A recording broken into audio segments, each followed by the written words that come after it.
but I'm also trying to focus on little technical aspects. For example, there was a period I was putting a lot of reverse moves in the courses to like a cliffhanger and whatnot, and sometimes like big laches or just different moves that we've seen. Like I've adopted a lot of things that the UNX has put in their courses throughout the season, and I kind of put that in a lot of the courses that I've run.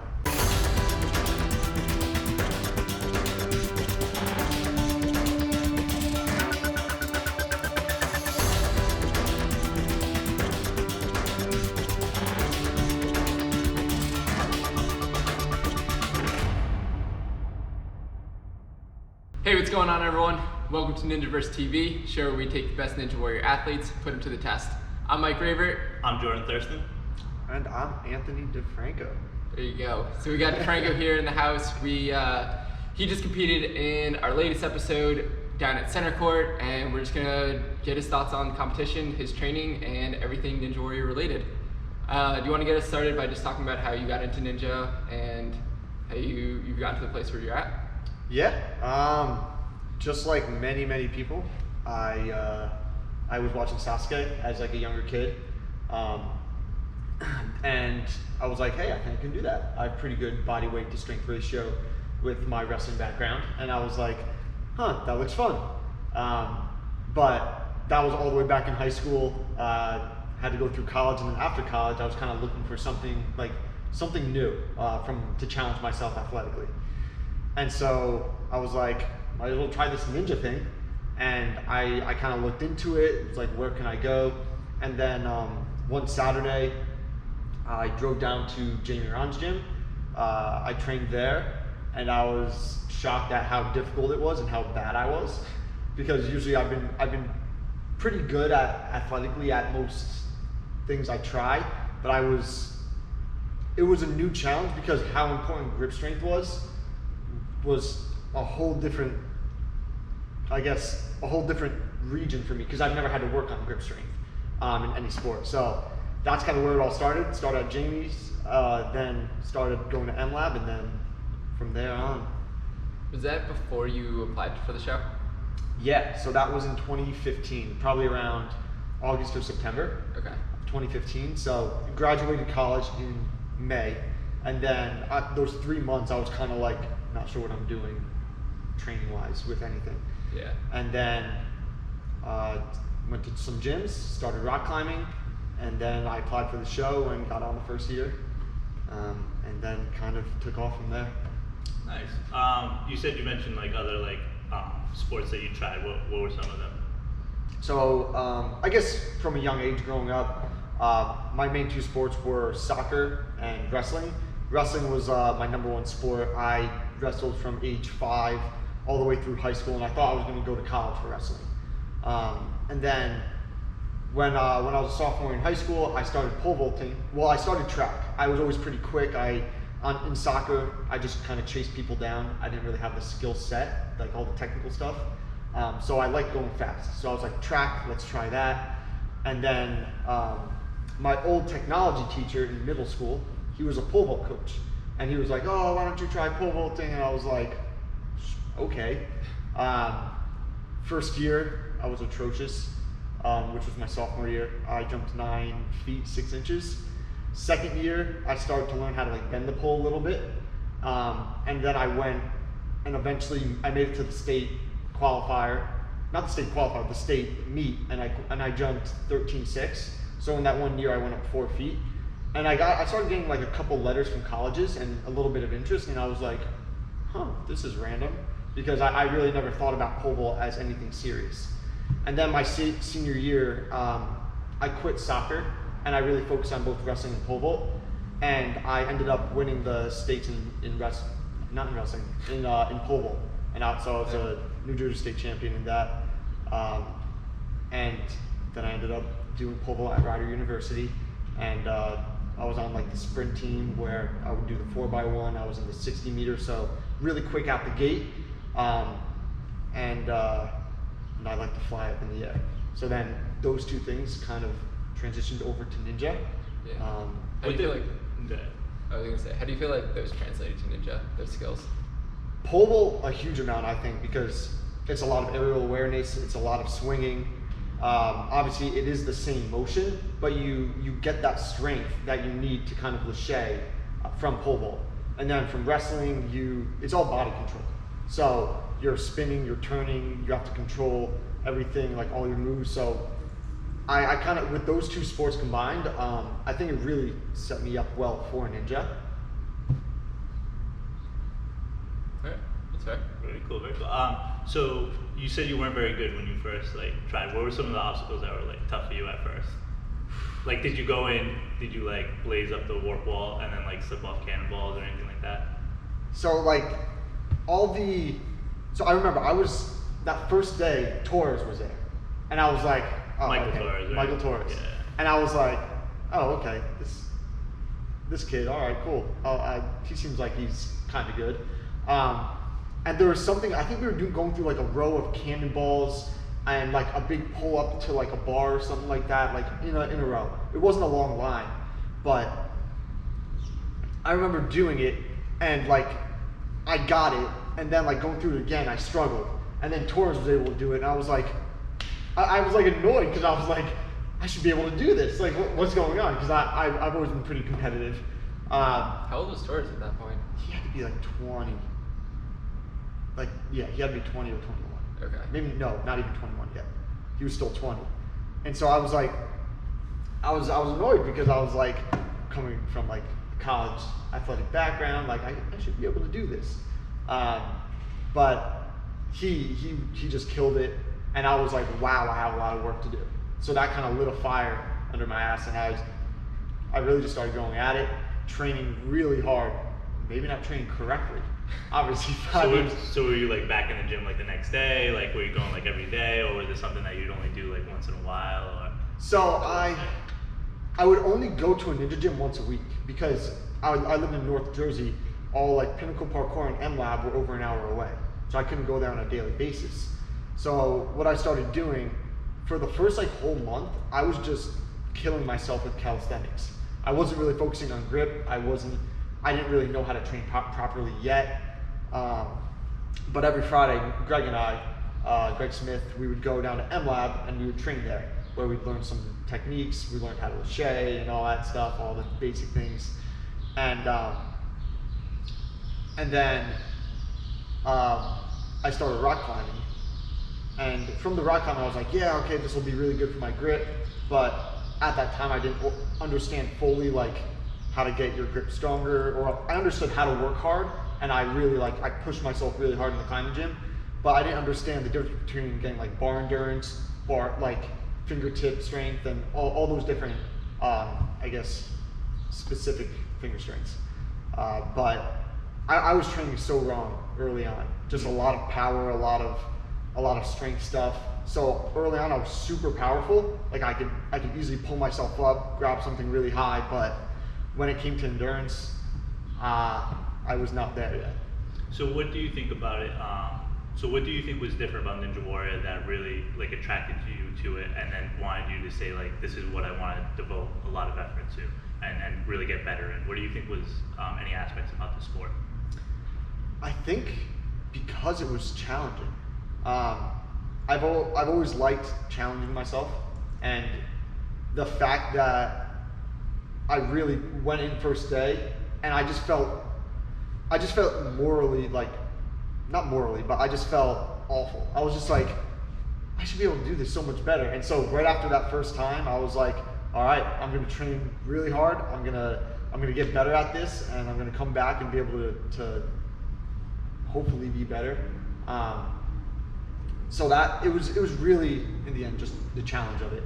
And it looked fun being able to swing around and stuff, and it was full body. It was lower body strength. It was like a lot of core with your swinging and control, a lot of free flowingness, which is kind of where both wrestling and pole vault had that similarity. So it just seemed like right up my alley of something that, one, I would have fun with. So that was really my main attraction. And then it also had the strength aspect, which I really like to train. So it was both of those combined, kind of getting me excited for it. Yeah, it's always great to hear. Like, we talked to quite a few like top level ninjas now, and it's like they always talk about just finding a ninja gym, wanting to try it, and sucking at minutes. So Yeah. that's always Yep. like very, And it's kind of funny to very hear. relieving. Yeah.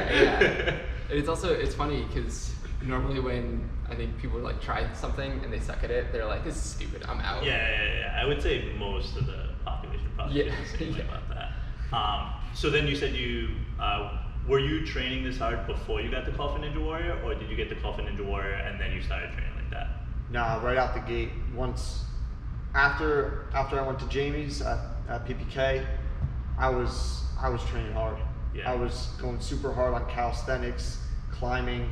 Like I prioritized my upper body strength because I had pretty strong legs from track. So I was like, you know what? I'll put all my lower body training on hold, and I'll focus mainly on upper body. So I was going to the climbing gym like 4 or 5 days a week. I was just going at it. I was like, I'm still sore. I don't know if I should be training or not. But Did you develop any like injuries, like tendonitis or shoulder problems or anything like that? that first year, I didn't have any injuries. Yeah. The second year, yeah, then the injuries started coming on. You've had a couple of injuries. Oh yeah, a lot. I've had a good amount of shoulder problems. Tendonitis has come on in the past couple of years, but probably the second year I started really developing shoulder issues, and I just wasn't educated, and I didn't know, and so I wasn't doing any opposing muscle groups. I wasn't really doing push. I wasn't focusing on any like scapular strength and all of those different things. So I definitely developed weaker shoulders in the front, and so I had to take a lot of time off to really rehab my shoulders. I never went to physical therapy. I kind of just did it on my own, which may have not been the best way of doing it, but at the same time, I remember I was rehabbing while I was an accountant and during busy season. So I would wake up at like 5:15 in the morning just to be able to rehab my shoulders, because that was the only time I had, because would come home, maybe do a little bit more work and go to bed. So and that was actually like a couple months out of A&W. So So you had the call at that point? You knew you were competing? I don't even know if I had the call yet. Okay. But I remember like I was on a kind of a short track schedule, and I was like, I really need to get back to training because it's coming up. But I think I eventually got my shoulders to an okay spot, and I remember also going to acupuncture, and nothing happened immediately, but like after I competed that season in Cleveland, my shoulders were fine, and I didn't know why, but I was just like, sure, I'll take it. But now knowing more, I probably wasn't doing enough for my shoulders to really strengthen them and be in the condition to be able to throw laches, and that was really just a problem I had early on. So when did you think that you like kind of flicked that switch of going from just all out training, doing anything you could, to starting to train a little bit more specifically, train like your areas and kind of add like a little bit of knowledge into your training? When do you think that switch was? Probably a couple years ago. So when you look at like when I started working for Center Court, and I had like almost full access to Ninja gyms. That was probably back in 2017, I believe, or I think 2018.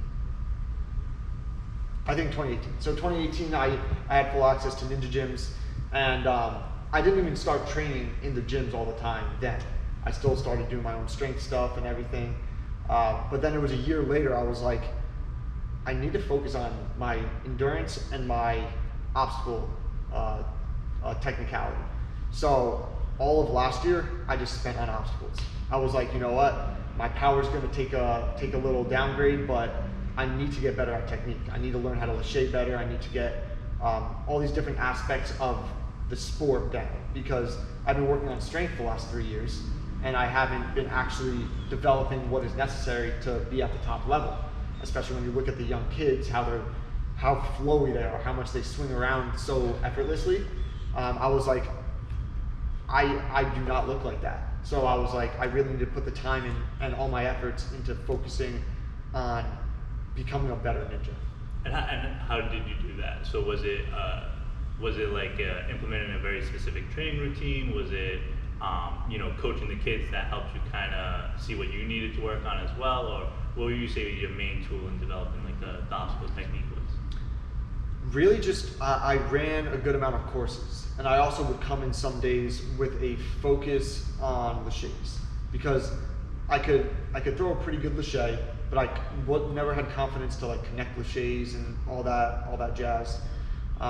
So I would really focus on different things every time I came in the gym. And some days I would do course runs to work on my endurance, especially when preparing for A&W. That was like the main preparation, was course runs. How many times a week were you doing course runs?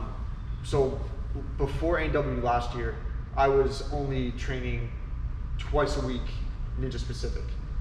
Those 2 days though, I would be going 2 days. I would absolutely destroy myself. Mm-hmm. And I couldn't put more time in because I literally needed those 2 extra days to recover. Because I would probably do like a bunch of course runs, then I would do a grip burnout where I would put probably 45 seconds on the clock with 10-second rest, and I would just keep going through bars for that whole 45 seconds, drop for 10, go up again, do that like 3 times, like 4 sets. So I was absolutely shot. And then at night, I would go home and do a hangboard workout.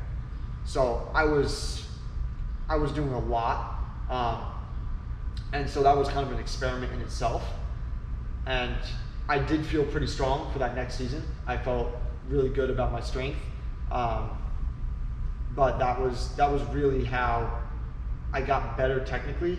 But moving on to like this year is where I actually, after my shoulder injury and everything, is where I really developed like my confidence in connecting the laches and flow more. So it's really been a long process. It doesn't happen overnight, for sure. So it really comes down to really trying to being completely honest with yourself and being like, hey, where am I at? What do I need to work on? Let's do some self-assessment, and let's get to work on the specifics I need. And so that's kind of where I feel like I've improved the last year or two. Yeah, because one of the most interesting parts about hearing people's training is that we talked to Luke, who is involved in gymnastics pretty heavily, and the way that they develop an athlete is very, very drawn out already. Like, this is the path that you follow, this is the level you're at. Yeah. With Ninja, there's no such thing like that. It does, you're right, it takes a lot of that self-assessment and looking at what you need to work on, and there's so many variables into Ninja Warrior that involves so much that everybody's trying to figure out not only what's the best way to train, but what's the best way to train for them. Yes. And that it makes it really challenging, but also kind of like really fun, because it feels like we're like trailblazing new areas to develop athletes and things like that. Did you find that you lost the strength and power that you were worried about, like not doing all the specific strength training when you were focusing so much on obstacles, or did you find that it was still like at a maintenance level? I think I did lose some power. I've always been, personally, I've been a very powerful athlete my entire life. I've always been really fast.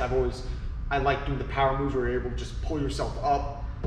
So that was more of like an ego thing for me, where I was like, I need to maintain this because that's who I am. This is what gets me attention. Exactly. Yeah. So, and then once I kind of really stepped back from that and looked into like what am I trying to really accomplish here? And I was like, hey, let's focus on what will make me a better athlete and ninja and will make me progress in the sport. So once I kind of did that, I was able to improve. So that whole, yes, I did lose power, but I think in the long run, it definitely helped out.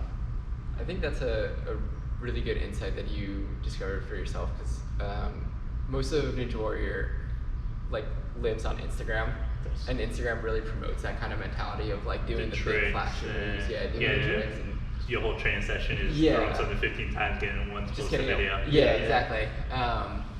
And those are really cool, and those do come into play sometimes. Like sometimes you will get a really tricky obstacle that if you happen to be doing a challenge that's similar, like you might be able to just send it. But a majority of courses, that's not really what going to be helps you.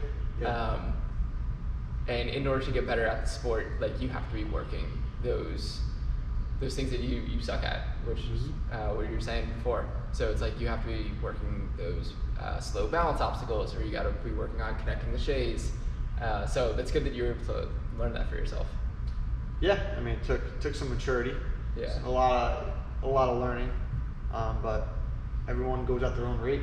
You learn things at your own time, and just kind of have to. That's just life, learning things new and just figuring out yourself. Deep, dude. Oof, That's the hit him with the life metaphor. That's our intro. So how did you feel like all this training carried over into like your competition? So you competed on A&W. Yeah. You said 5 seasons? I competed 4 seasons. 4 seasons, okay. And then you competed in UNX, NNL.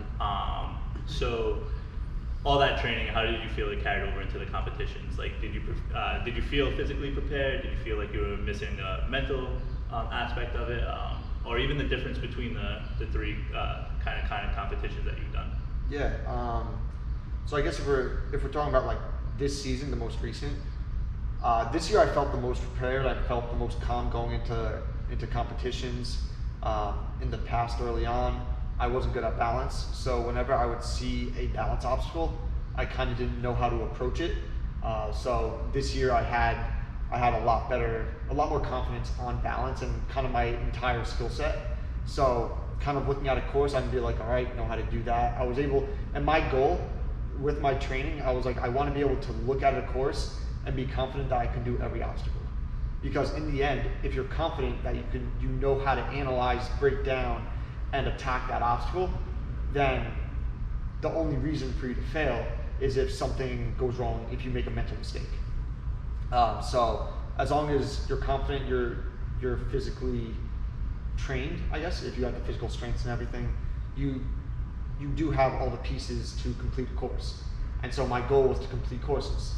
I set the goal in season 4 of NNL, I believe, to clear 2 courses. And so with that goal, I was able to say, hey, how am I going to achieve that?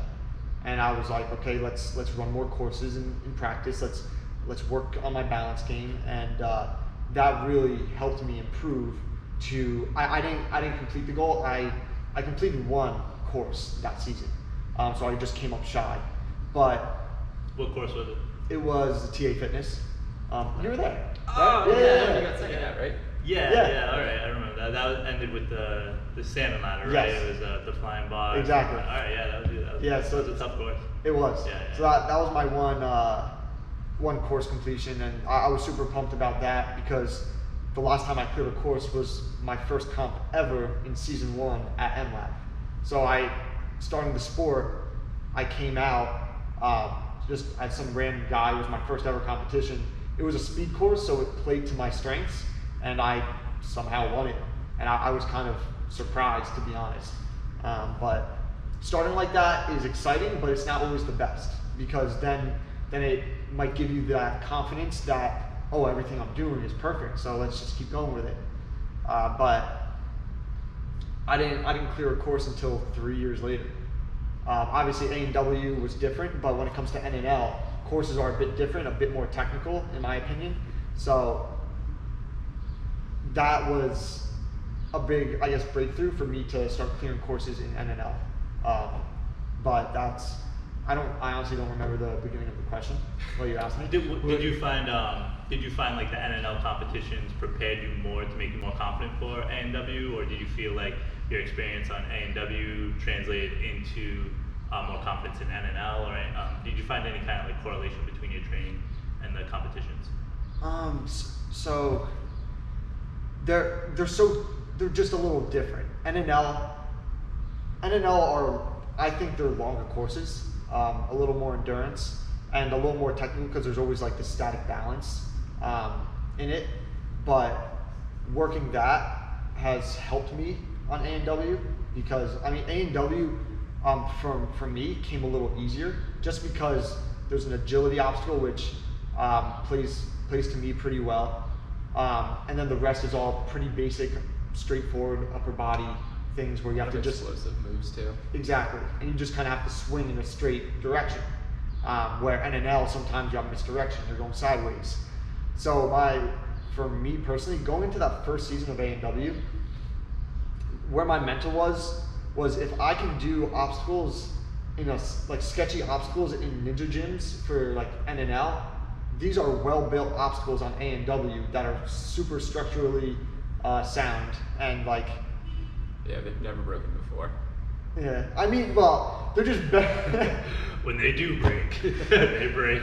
Oh yeah, but I was just like, if I could do NNL obstacles, then I should easily be able to do these. Yeah. So that was kind of the mindset I went into that, and that I believe really helped me because I didn't kind of overlook the moment. I kind of stayed within myself. I visualized well, and the first season went pretty well for me, really not knowing what I was doing. But yeah, I think the crossover is there. Yeah. Because when you train for NNL, I think it is a little tougher than how you train for A&W. But I think they should both be trained a bit different because they're slightly different where it comes to, I guess, grip strength and then type of obstacles. So you should definitely change it up with what you're planning to train for. And then you've also competed in UNX as well, right? Yes. What's been your favorite? Like, if you can only do one league or competition type going forward, which one would you pick? That is tough. I mean, I do really like the layout of UNX, how they have a championship that you go to if you qualify for it, which that was a goal of mine. I would want to make it there, and I think I would really like it if I qualified for that, and I feel like that would be an awesome experience. With the NNL, I think, first off, I think the NNL Finals was awesome this past year. I thought they did a great job, so that was an exciting step for the sport, I thought. But I do really like NNL and the layout and the direction it's going, where gyms are getting pretty creative with how they're creating courses. I know as a course designer myself for center court comps, I like being able to challenge myself and kind of think outside the box on how to technically challenge people, how to mentally challenge people, and all things like that. So I think that I do really like NNL. I really like UNX. I think they're a little bit different, but I don't think I prefer one to the other. Because I like being able to go to NNL finals and test myself on stage 1, 2, 3. But going to UNX and testing yourself against these top tier athletes is also a ton of fun. Obviously I haven't made it there yet, but That's the goal. that is the goal. Yeah. But I think they're both great layouts, and I don't think I would say I prefer one over the other. It's a very political answer. Job. I guess. I honestly. Yeah, no, I agree. But it's so tough. Yeah. They both have very positive aspects Yeah, to for train sure. for, and I definitely like the UNX courses better because you can tell that they they're designed for the ninja athlete. Where the definitely NNL. tougher. Yeah, you gotta. You're a course designer, like you mentioned, so you gotta. You want to make it.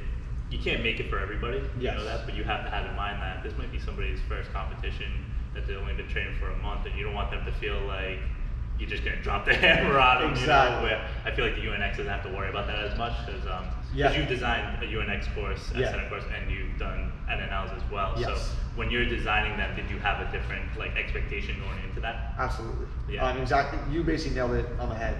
I think about. I don't want to, off the bat, I don't want to drop the hammer on them at an NNL, but UNX, I'm kind of a little, I don't really care about that because it's like, these people know what they're getting into.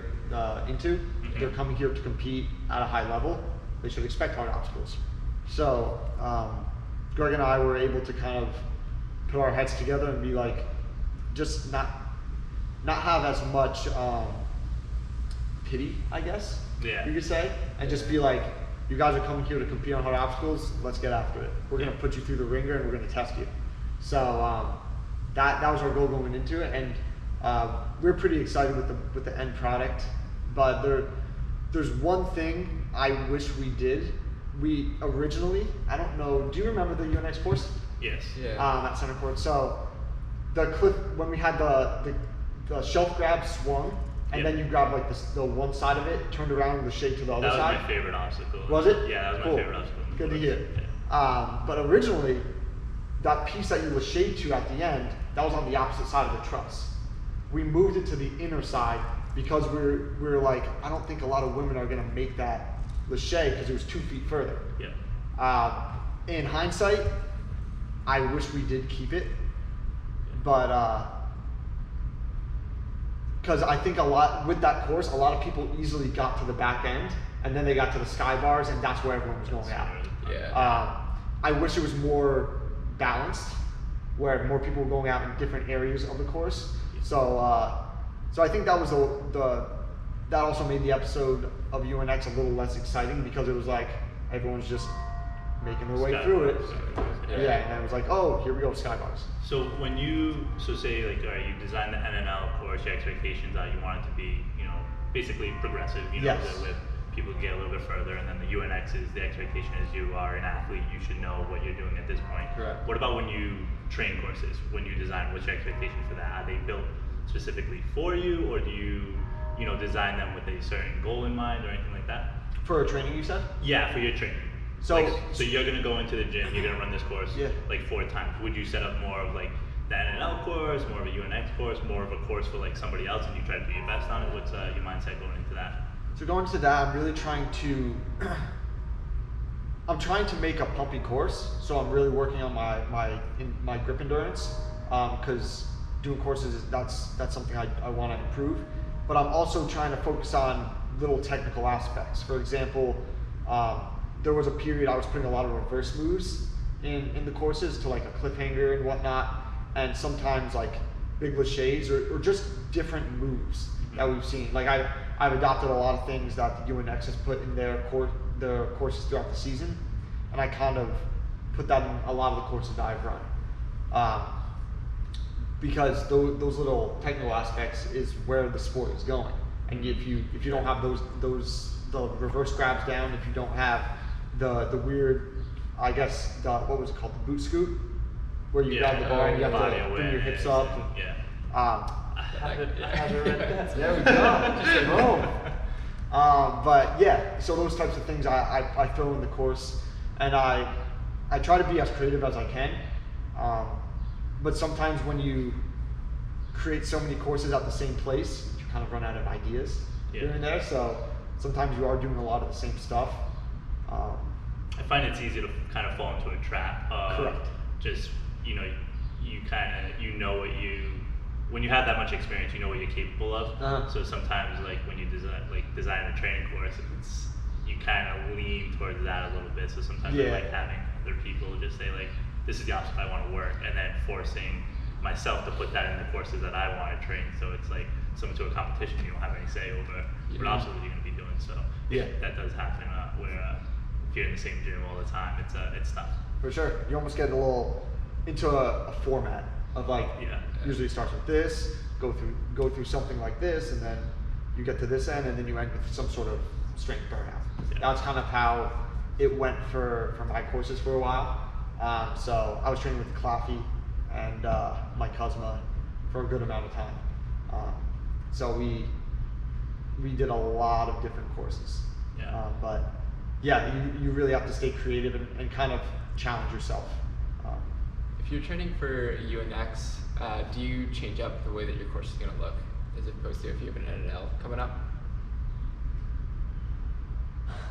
Not really, I don't think. Just because in the end, you do want to have the strength to get through courses. I guess the thing is with UNX and all those different types of comps, you don't know what ideas people have for obstacles. So it's hard to say, it's hard to be like, okay, I'm going to train this technical aspect because I know it's going to be in it, because they might throw a completely new obstacle at you that you've never seen, and you kind of have to adapt on the fly. So I mean, I don't really change up my training for that, for different comps, because in the end, like, I guess it's hard to think like that because it's all in the same season. NNL and UNX are going on simultaneously. I think Taylor was saying that when she goes to a gym where she knows, like when she went to the real life Ninja Academy UNX or NNL, she tries to think like Drew would think. Okay. And she tries to mimic something that would be similar. But you're right, you don't know what they're going to throw. They could just come up with something completely different. Yeah. So it's interesting, different approaches. What would you say that your hardest session is whenever you do a training session? Hardest session. Yeah, something that like pushes you the most, whether it's technically or physically or even mentally.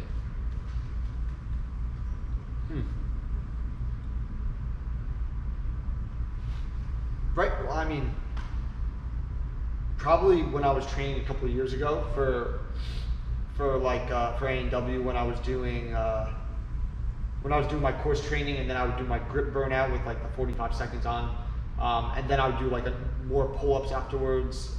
So that was probably the most mentally challenging, because I was doing that for like weeks on weeks, like nonstop. Yet granted, it was only 2 sessions a week, but the intensity was so high. So that was probably, I look back at that and I was just like, and I think about how hard I was pushing myself.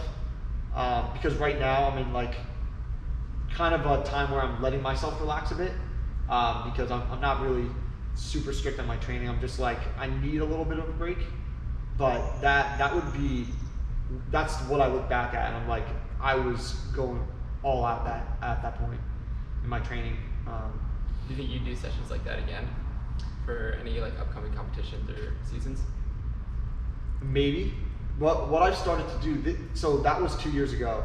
This current year, what I started to test out, I talked to Joe Capel a lot, and he's literally on obstacles like almost every day of the week. And so I was like, you know what, maybe I'll bring back the intensity, and I'll try to add another day of, Keep going. I wanted to add another day of obstacles. So I was like, all right, I'll do 3 days a week of ninja training, and but I won't go as intense to the point where my fingers are ripping almost every single training session. So I've been trying that this year, and what I have noticed, I think it has benefited me from a technical aspect because I've been on obstacles more. It has been good for grip strength and grip endurance, but it also hasn't been great for pull strength. So I think you have to either add pull-ups separately from the ninja training. So say you'll do the coursework, and then another point in the day you do a pull workout, whether that's power or it's just pull endurance with just different pull-ups. I found that to be important, because like I said in the past, I felt like I was losing power just training courses. So the intensity has been a little lower, but the volume has been high. So I'm really just trying to use myself as a test subject to be like, okay, what is the best way to train for this sport? And I do feel like from a technical aspect, this way does help, doing more sessions and more time on obstacles. With the increase in volume, did you also keep up with like your shoulder recovery stuff to avoid the injury, or is it something you do like maybe feel like a nagging pain coming on or anything like that? So yeah, I mean, now at this point, I am all for opposing muscle groups, working that to a pretty high extent. Every single day that I train ninja, I'm doing either 100 push-ups or I'm doing 100 push-ups. She doesn't know what that means. Stay back. You might as well just walk into the camera now. Basically, already. It's all good, Mark. You've done everything else to interrupt us, so you might as well just walk on in. Hey. Hey, Mark. What's up? It's Mark. But I guess I do scapular, I do eyes, Y's, and T's, and I do like 100 push-ups every time I train ninja. So I've been really disciplined with it, because I've been on the opposite end of it, where I slightly tore my labrum, and I was out for 3 or 4 months not being able to do anything. And now coming back from it, my shoulders have felt better than they ever have. So I definitely make a very, very strong point to work all the different shoulder groups, all chest and everything. And I even have one day of the week that is dedicated to chest and all shoulders and all that stuff. So Do you do a leg day? yeah.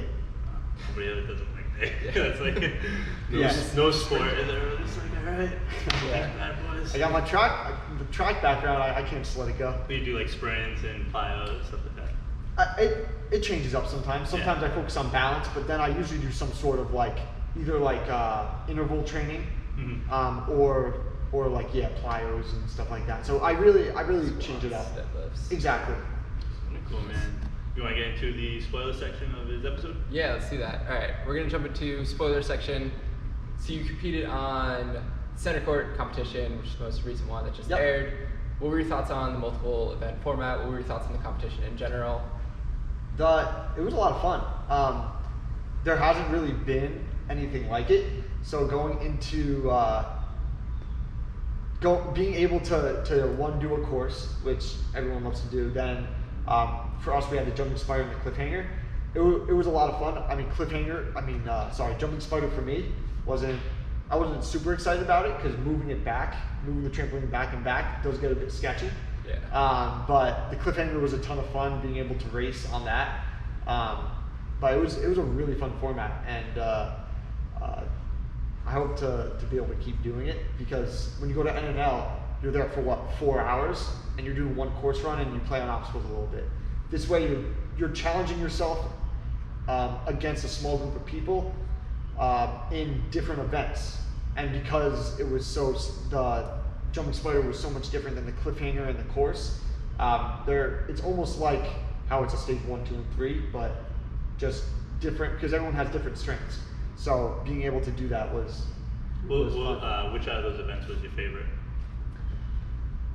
I think I liked the course just because my focus right now is so much on coursework and getting my course, I guess my ability to complete courses down. I really enjoyed the course, and it was kind of a grip endurance course, and there were a couple moves that you could make in there, which were a little riskier, but you could have, but if you took that risk, you saved a lot of time and a lot of your grip. So I think the course was probably my favorite. Well, is there a certain event that maybe you thought about that you think would play to your strengths like perfectly? Like if Mike said, all right, this is the event that you're doing, even if it's like course, maybe like a type of course or anything like that, is there one event particularly in your mind that you think would play to you just perfectly as a ninja? Probably if it was something that had to do with like anything that you'd have to do. Let's say if you had a course that was like bounding and then into like linked laches and then more like speed around a course, I think that would work toward my strengths. Something more along the lines of a speed course. Yeah. Faster. Yeah. Because at NNL finals, you had the stride time, right? In the skills comp. I know your foot hit, and right, you ended up saying that later on, but you had the fastest time. I don't know if that was true. So what happened was basically, so for the stride event, I went out hot. Yeah. So I was freaking blazing. I hit the rope and I was like, whoop, and I almost went like vertical or parallel with the ground. And I was like, whoa, this is a lot. And basically coming back, I wasn't able to control it and take it with me. But I kind of just like, my steps went out of control and I kind of veered off, and then I was like, whatever. And I just kind of stopped the buzzer. So my time recorded as up there, but then I went back and told them, I was like, hey guys, that's not legit, I fell. Because I was up there. I was probably like, for the skills, I think I was like top 3 or something, but I was like, this isn't right. Like I can't just have people look at that and see my name and be like, wow, he's doing great, because I was thinking speed course would definitely be like your go-to event. Yeah, and they're fun. I like being able to like link laches and stuff. So yeah, absolutely. How did you like the small competition? So you competed against Adam Burnett, Connor Claffey, Joe Capo, and Zach Day. So, all those guys are like stud athletes. Yeah. They have a ton of experience. They're great ninjas. How did you like competing against that small group compared to going to an NL or A&W where it's hundreds of competitors and maybe not all of them are at that same kind of level? It was fun because anybody can hit. And what I mean by that is anybody can put on an awesome run at any time. And you just don't know what to expect. You don't know what moves people are going to go for. Because for the most part, with the high level of competition, you know all those guys are able to do the big moves. It just comes down to if they're comfortable with it or if they actually go for it. So it was fun to watch, like everyone kind of think through the different events and see how they were going about it. So that those 5 guys or 4 other guys it was cool to really be able to be like, all right, we have Cliffhanger. Adam's pretty strong on Cliffhanger. He'll probably do well. So you would expect something from some people, but then there's other things where Joe, he tells himself that he's not good at cliffhangers, and then he can all of a sudden bang out an awesome time. So like you just don't know what's gonna happen, and anybody can have a good day, anybody can have a bad day in these Ninjaverse competitions. So I did enjoy the small group and really doing different events with the high level of competition. Did you feel like that group of athletes was a fair group for you to compete against? Did you feel like that group, because when you do an NNL, you know, there's gonna be some people who it's like, okay, it's probably gonna come down to like one of these few people. Yeah. Did you feel like it was pretty much anyone's game, given the events, given the group? Yeah, for sure. I mean, because everyone in that competition could have cleared the course. The jumping spider, that was up in the air. I had no idea where that was going. Yeah, I wasn't sure he was gonna do well with that. Exactly. And then the cliffhanger was that was kind of up in the air too, because it wasn't a super long cliffhanger line. It was just a little funky. So you couldn't really break it down and be like, oh yeah, I think this person's gonna win. I mean, you could, but you don't know where it was gonna go. So it was those guys were top level, and if they would be at a high competition during any regular season. So I think it was definitely a really good set of athletes. Definitely. I was gonna say, jumping into the competition itself. So in the course, the first run that you had, both course runs you had were really solid. They're both pretty even, I think. Mine? And then, well, your first one was almost solid. Sorry. let me back So up. close to being solid. It was very close to being Close, solid. yeah. What did you do? You like sprinted off the last obstacle, and your foot just like missed the roller and ran onto the ground. What an idiot. I think I just got a little too excited. I was like, oh, I got through all the grip stuff. I'm off to the races, and I think I just took my eyes off the roller, and I just looked at the platform, and I just missed the roller. That was like the most like anticlimactic fail that I've seen in a while. Because like that's why you typically don't have like the balance, agility, also at the end of the course. You don't want somebody to like go through all that, like all the cool obstacles, and then all of a sudden it's just like, oh, it's foot hit. Oh crap! That was a big anticlimactic moment. Yeah. So, So what was how'd that feel? Like going into your second run, was that in your head at all? Like when you were wrapping around? It wasn't in my head. I was just like, don't be stupid. Just like stay in the moment, focus on that one step, and you're good. Yeah. Because I got through the hard part and just had to get through the roller and up the warp wall. Were you thinking about anything for your second round that you wanted to do differently? Like any parts of the course where you were like, I probably could have been more efficient here, or maybe I'll take a riskier move here? So for me, I look at things and I kind of give it like not a risk rating, but I kind of take my own skills and I'm like, am I able to do this? Is it worth it? So for the one move that was probably doable was a Salmon Ladder transfer. So if you go from the rope to the Salmon Ladder with one back kick, lachey up, I know I'm able to do that, but I also know that I had the strength to get through the course. So for me, it wasn't worth the risk to save that 3 seconds that I would save with that move. So I just kind of, that's another part where you come in where it's like your ego. I could have easily been like, I'm able to do that, yeah, I'm just gonna go for it. And I could have just whipped it and then a little riskier, not made it, and then my placing in the standings is much lower. So I was like, let's go for a full course clear, let's keep it simple. maybe if I cleared my first run and I was really going for a faster time, I would go for that. But for me, the risk level wasn't worth it, so I just kept it simple, completed, and it felt like a good run. That's that accounting mindset. That's you carried that over to Ninja very well. When Mike told you that it was going to be a jumping spider competition, so you've fallen on that in A&W. Oh yeah. What was your thoughts on that event? I mean, the thing is, people are always like, oh, jumping spider. What are you gonna do now? I'm like, I got you. Jump off a trampoline and stick it. Did you feel like Mike was rubbing it in a little bit? No. Oh, well, that's a bummer. I was trying to. Yeah, we picked that specifically knowing you fell on that. Excellent. Yeah, build his confidence. But I mean, I'm not scared of the jumping spider anymore. I've only fallen on it twice because the first year had no idea what I was doing. So I was in Vegas trying to learn how to do the jumping spider in a parkour gym where Thomas Stillings and Wilczewski were telling me opposite things and I did not know how to go about it. And so that took me out. Second year, I adjusted my jump because the trampoline I was training on was much less bouncy than the one in Vegas because they give you a test one in the back to practice on. So I held back on my jump and that ended up making me not getting into the chute.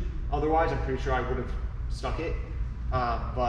So those were the 2 times I missed it. Obviously, you only get one time a year. So yeah, it's a big deal if you miss it twice. But for me, it's just another obstacle at this point. Yeah, I guess it's taken me out a good amount in my ninja career or whatever, but whatever. Well, you mentioned it before with Capo and the cliffhanger. It's very easy to like kind of label yourself in the sport. Yeah. Like you go to a competition, you fall off on a balance obstacle, and then all of a sudden I'm bad at balance. I'm bad at balance, exactly. you know, and it can be tough of trying to, like you said at the beginning of the interview, kind of assessing what you need to work on without, you know, creating this like self-fulfilling prophecy of where you go as like a ninja athlete. Yeah. You know, yeah. so yeah, it's a tough balance, but definitely important to keep. Mm-hmm. And so then you ended taking the W off a tiebreaker. Yeah. So you want to talk about that? Yeah, I mean, first I want to get your thoughts on the tiebreaker itself. Mostly because you can see in the video that you really didn't want to do it at all. So at that point of the night, it was probably like after 10 o'clock. Yeah, it was late. And yeah, it was the tiebreaker, and Mike was like, yeah, a minute max salmon ladder. And this is after a grippy course run, after a cliffhanger challenge, after a jumping spider challenge, and multiple times of your body getting warm, cooling down, getting warm, cooling down. So at that point, you're just like, personally, I was like, no matter what he said, it wasn't going to be good. I was like, I really don't want to do this, but all right, just freaking go for it. So honestly, I didn't have a plan going into it. I was like, get on the bar and just start ripping through it. What did you think was your like stopping point? Like, did you think it would, because you didn't switch grip, you went forward grip the entire time. Did you think that affected you at all, or was it mostly making moves, or do you think that it was like a strategy thing? Do you think you could have gotten more rungs if you had done a different strategy, or were you just completely fatigued at that point? For me, I never got to the point where I felt like my grip was peeling off. So my lats were starting to get a little tired, which was and I knew if I tried to like stay on the bar and like try to muscle through slowly, that wouldn't be as efficient. Instead of coming down, like taking a couple seconds, 2 or 3 seconds to shake out real quick, maybe get like a little bit of energy back, then I can get back on the bar and rack out 3 quickly. So I don't think I went into it with an actual strategy, but that to me is just what made sense. I know Joe went with a little bit different of a strategy. Joe took it a little bit different. Yeah, he completely maxed out to start off. Yeah. He got 36 runs in 36 seconds. Yeah. Did you think at that point you were? Oh yeah, I sat back. He hit 36. I was just like, you do your thing. And I was like, then he gets back on the bar after 36, and he's like, he could barely make a move. I'm just like, he missed the rung at one point too. yeah, and I was just like, what is happening? Like Joe has awesome pull endurance. Like I've seen him do salmon ladders no problem. So I was like, he should easily have this. And so Then it's like 37, 38, 39, and then like 40 was a struggle too, and like he dropped down, and then we was going for 41, he peeled out on it, and then time ended.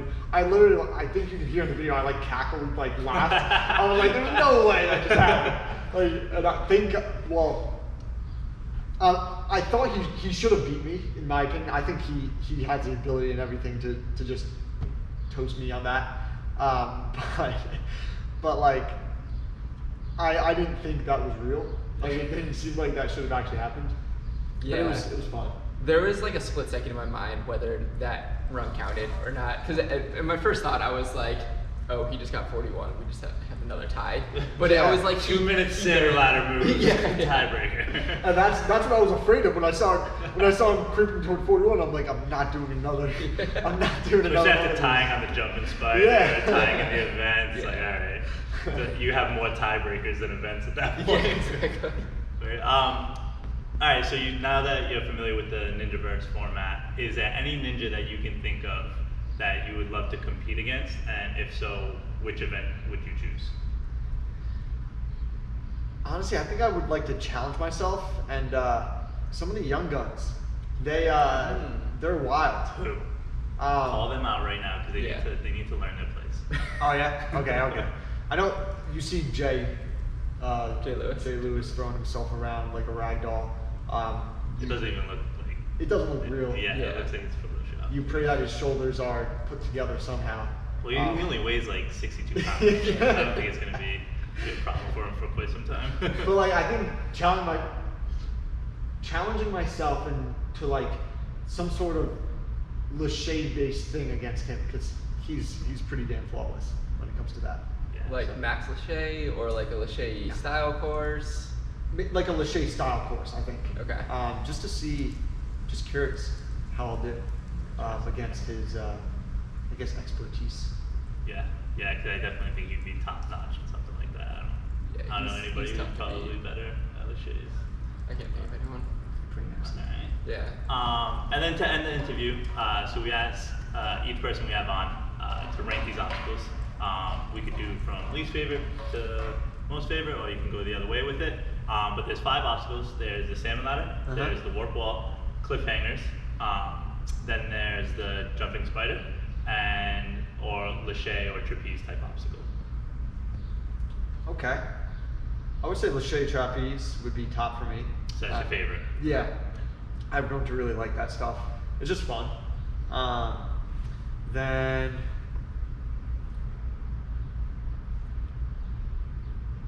I guess I like warped wall. I like challenging myself on the warped wall when it comes to like trying to get the 18-foot wall and all that stuff. So probably warped wall second. Salmon ladder.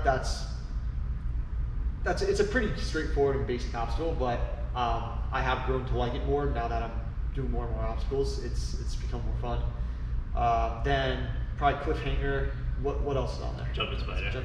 I guess jumping spider's at the end. There we Jumping go. spider, dead I'm bad at last. jumping spider. No love for the spider. Yeah. Put I the think label on. The spider is my favorite obstacle. Is it? Yeah, it's my favorite. So, and nobody's agreed with me. Yeah. Mark? No. No. Jumping spider is your favorite obstacle, Mark? Can't Oh, that's support awesome, it. man. Thanks for the support. Very cool. Very cool. Yeah. All right. So yeah, that's pretty much all we got for today. Thanks for joining us. This was pretty awesome. No problem. Thanks for having me. Be sure to check out Anthony on Instagram and all the other social media platforms that he has. I think it's just Instagram, Just Instagram. right? TikTok, LinkedIn, Tinder, everything. I don't think I'm on Swipe Tinder. right. Swipe right on Tinder though if you see me. Thanks for checking us out. Make sure to check us out next week when we release the next competition. Thanks. Sweet. Very good, Cool. man. Very good. That was good. That was a good one. The training talk was. Yeah, that was good.